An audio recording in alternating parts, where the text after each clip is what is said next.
সকাল সকাল আমরা বেরিয়ে পড়ছি আমাদের মেকআপের জন্য, বিকজ বৃদ্ধির যে লুকটা হয় সকালবেলা সেইটার লুকের জন্য আমাদের যেতে হয়েছিল। সোদপুরে লোকেশন ছিল।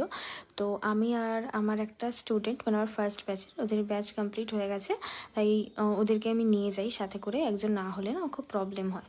তো ও আর আমি দুজনে মিলে চলে গেছিলাম লোকেশনে।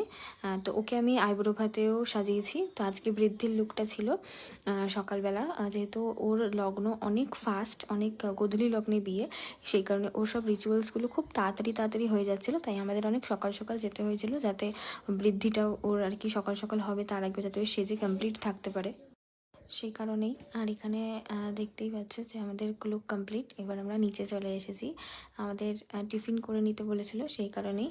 আর এখানেই বাচ্চাটা এত কিউট। আর এখানে ওর ব্যান্ড বাজাও এসেছিলো, মানে বাজাচ্ছিলো সব কস্টিউম পরে। তারপরে আমরা আমাদের সকালের ব্রেকফাস্টটা করে নিচ্ছিলাম, লুচি তরকারি ছিল। তারপরে ওর ফটোশ্যুট হচ্ছিলো, সেখানে গেছিলাম, একটু কিছুক্ষণ দাঁড়িয়ে ওর ফটোশ্যুট দেখছিলাম। তারপরে পা ব্যথা করছিলো বলে আবার আমরা রুমে ব্যাক করে গেছি, কারণ এরপরে আমাদের অনেকগুলো সাজানোর রয়েছে। তো ভালো লাগলে ভিডিওটা লাইক কমেন্ট করে দেয়। আজকের জন্য এইটুখানি, দেখা হচ্ছে তোমাদের সাথে নেক্সট ভিডিওতে। ততক্ষণের জন্য টাটা।